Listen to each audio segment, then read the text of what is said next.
I have a bunch of presents there in the back. Ignore the bags in the back. It's been a cluster of mess since Christmas time. It is almost the end of the year, and since I've been undertaking this whole journey on YouTube, since the content shift, I've been giving these occasional updates. And now we have the year in review from both YouTube and Twitch, and those are like my primary social media places where I create content. And I thought I would, share my numbers, and it's so embarrassing to, and for me, it's like super embarrassing. Regardless of that, I just want to be open with you guys and transparent on everything. And with a few of the changes that are probably going to come, that have already started taking place, and just my whole thought process of, what's been going on in my head. So first, let's go over the YouTube review. So here's my YouTube review. It says I've been a member since 2013. I didn't start officially making content till I think 2014, 15. I don't remember exactly. I was so lost, and I didn't make content seriously until like later along the lines. Here is the update.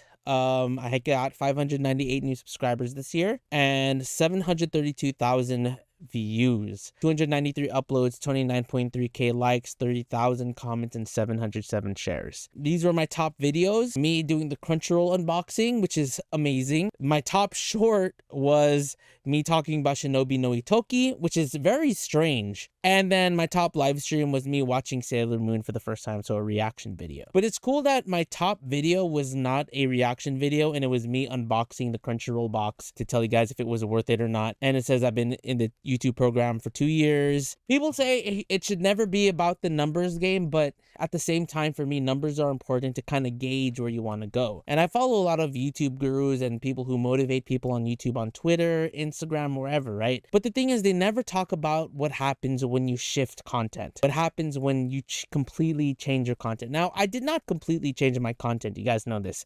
August, I think almost halfway, about a little more than half the year, I shifted my content from fully reactions to more IRL anime content. When I said that, people thought that I was going to go full mainstream vlog and vlog about like my daily life, which is not what I want to do, because honestly, my daily life, the things I'm extremely passionate about is anime and everything around the Japanese culture and stuff like that. So of course I want to just, still talk about it. This is the main emphasis of my channel. But even though I have gained 598 subscribers this year, if we look at my actual YouTube numbers, I gained 2,940 subscribers, but I lost 2,354. And a lot of that, if you guys will notice, it's from when I was officially saying that I was leaving anime reactions. I was losing more subscribers over time. This big dip was when I announced. It was in July. But yeah, it was tough, if I'm going to be honest. Now, when it comes to, where my channel is at right now, it's in the red again. It was in the green for a little bit when I did that collaboration with Roger, but when I got back to like just the regular strats, the growth started declining little by little. The weird thing is like some of my videos would catch up in viewership a little bit later on, but the main thing is like I've been in the red. My viewership is tanked completely, and we've already known that for a while. I think the hardest part for me to constantly hearing, and I shouldn't always let words affect me, but people telling me that I fell off, saying that they missed the old HERMSAUR. Yeah, it affects me and it makes me really, really sad. But at the same time, it's just like I've gotten a lot of comments of people saying I only subscribed to you for this anime and this anime. So it was sooner or later I was going to lose those subscribers and that viewership anyways. But if I did keep on anime reacting, would my subscriber count still go up? Absolutely. But I think for me, it was that time because it was starting to decline little by little. I wanted to switch up, and you guys know, if you've been watching me for some time, like I always wanted to do more weeb vlogs, anime films as I call it. And if you have been watching my videos, you guys probably know like I do put a lot of effort in a lot of the content that I do. And the coolest thing about all of it is like when I look at my thumbnails from where I'm at now, here we could look at like my old videos. Even though the viewership is not where it was, I think I'm more proud of the content that I have been creating now than I was when I was doing reactions. I'm so proud of everything that I've done. I started right here, right, 4 months ago, and like just where like how my content has evolved, and you can see I put a lot of effort in everything that I do. And I'm so proud of what I've done. It's not like when I was doing reactions, and I've made a lot of my old reactions members only, unless they're like big viewed content. I just felt like when I was doing this, I was just a robot creating content. You know, I felt not lifeless, even though like I was so excited to watch all this anime. I felt like I wasn't there, you know. I had a schedule, you know. Now I can just create content that I really care about, because like once it came to, I think it was this video that I was like, I had so much fun just doing something so random, and it didn't do well, but I had so much fun doing it. I was like, I want to do more of this. And then after talking to my viewers that still watched me on Twitch, we decided, you know what, it's time. And I took the jump, and I started making more vlog IRL, more just fun content of me just going everywhere, adventuring, doing things that are different. Even Summer Night Festival is not fully anime, even though we saw some anime stuff there. Hot Import Nights, not really anime, but I like cars. There's some weeb cars there too, you know. OC Japan Fair, we went to a few smaller conventions, and I started even uploading some gameplay stuff, right? We did some my reaction, well, it's still a reaction, but it was me playing Farina's Story Quest from Genshin Impact. I love Genshin Impact, right? I played Nikkei. That one did fairly decent, you know. I just been having fun, you know, talking about One Piece. Like, actually me making like vlog like content has been a lot of fun for me. But it's a hard rise to getting to the position where I was before for the type of content that I'm creating. I think in a way I'm kind of in my own space when it comes to this type of stuff, but I'm enjoying it, and it's not garnering the largest viewership, but it is something that I'm proud of, and I'm having fun creating content like this. And I hope I get to keep doing stuff like this. I'm sure I lost a lot of brand deals because of this switch. I've lost a lot of potential collaborations because of this whole switch, you know. But like I said, I think over time, I'll prove my worth. I'm having fun, and I'm putting so much love and effort in each video. It's not just something that I'm just uploading just because it's there. I like every single video that I've been uploading so far. Sometimes, you know, when you edit something and you're just like, it was okay, but I'll upload it anyways. For this, it's not like that. I'm having a lot of fun doing it. So yeah, my channel is really struggling, but that's where a lot of my heart is. And I am planning to put more effort into what I do here. I have some things in the works, some things planned out, and hopefully it'll do well. The only thing is, like, some of the gameplay stuff that I'm doing might take some time because it's taking a few hours to record each section, and you know, it's really hard. But yeah, in terms of my YouTube, I already predicted it. It's probably going to be a year of me just losing subscribers while consistently uploading. It's going to be really, really, really, really tough. I'll keep doing it. Someone asked me, would I still be creating content if I wasn't making money and getting views? And I feel like that's what I'm doing right now.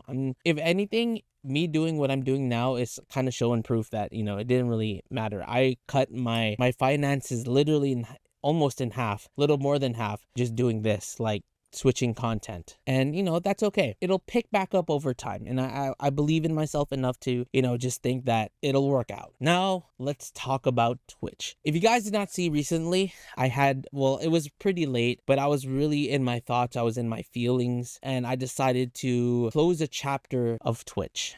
I decided for now, temporarily, we might pick back up. There might be a revamp later, but for now, for a while, I think Twitch lives are going to be ending. Now, the whole thing with me being on Twitch was just being able to do whatever I want on Twitch, being able to play whatever I want. It didn't have to be specific to anime. I could play whatever, and I could just chat with you guys. But over time, especially what I started realizing since last year to this year, my viewership has declined a lot. And it could be because before it was Genshin, and then my Genshin viewership went up, and then I got into Apex, and then my Apex viewership made me tank a lot because people didn't want to see someone just constantly dying in Apex. And then eventually I got decent at it. I got decent at Apex too, where I don't die as frequently, right? And understandably so. Not everyone wants to see me just play Apex all the time. Like, a lot of it was just chatting before in Genshin. And on top of that, a lot of people that were following me on Twitch was because of the anime reactions, right? When I did 7 Deadly Sins and it was mostly on Twitch, people were watching me for that. But now I don't do reactions anymore. So at the same time of me not doing reactions, my Twitch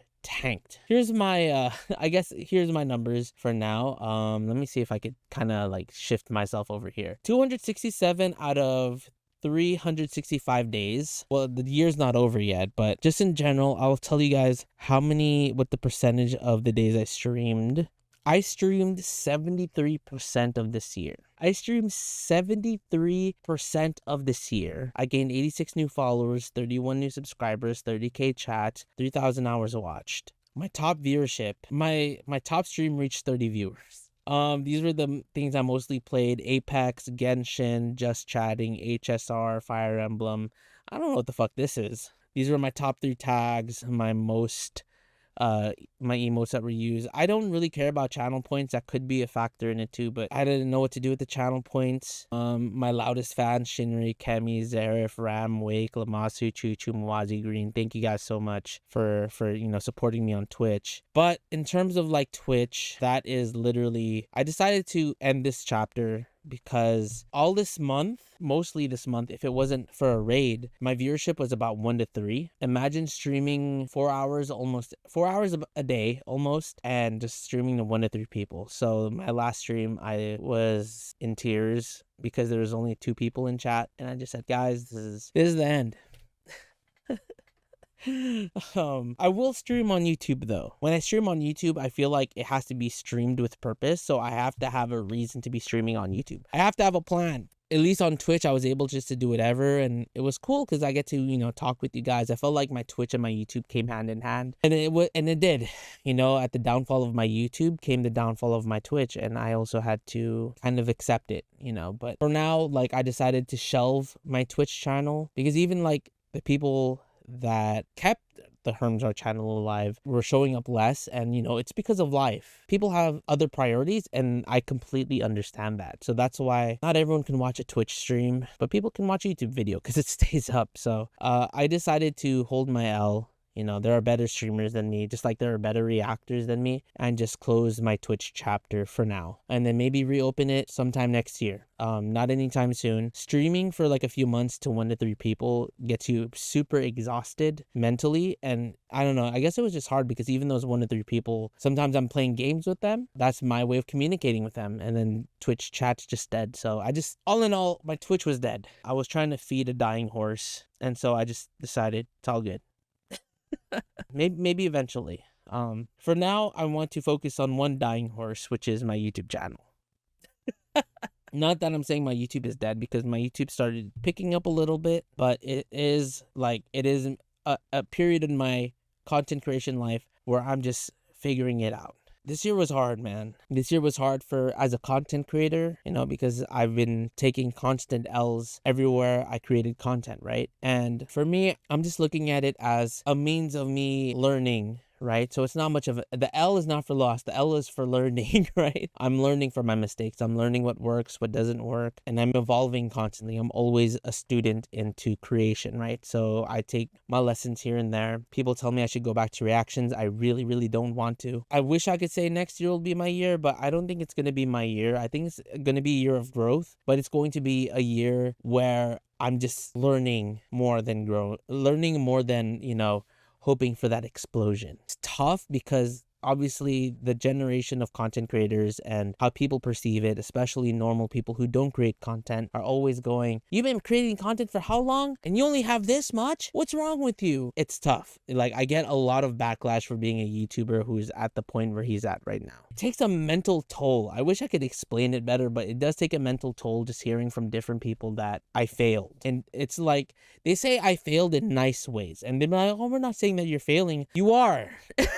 It's like, I'm not only battling the words of other people, I'm battling my own thoughts. So it's like a lot of negative feedback. And if all my creator friends know this, and all my IRL friends know this, like, I'm someone who always tries to like be as positive as possible, and I try to overtake that negativity with as much positivity. But even then, it takes such a emotional toll on someone, regardless like of how tough being a content creator it's been. It's like I'm proud of where I'm at now. I'm proud of who who is still around, what I still have, and like I'm thankful for this content creation brain because I'm constantly thinking of things, and it's a gift that I have that I just need to constantly expound on and to work on. I know that's my gift, is to create content, so I'm just going to continue to create. So yeah, that there's, and also, you know, it was a tough year because if you've watched before, I recently lost my best friend, and he got hit by a car. He was one of my closest friends, and he was one of my friends that truly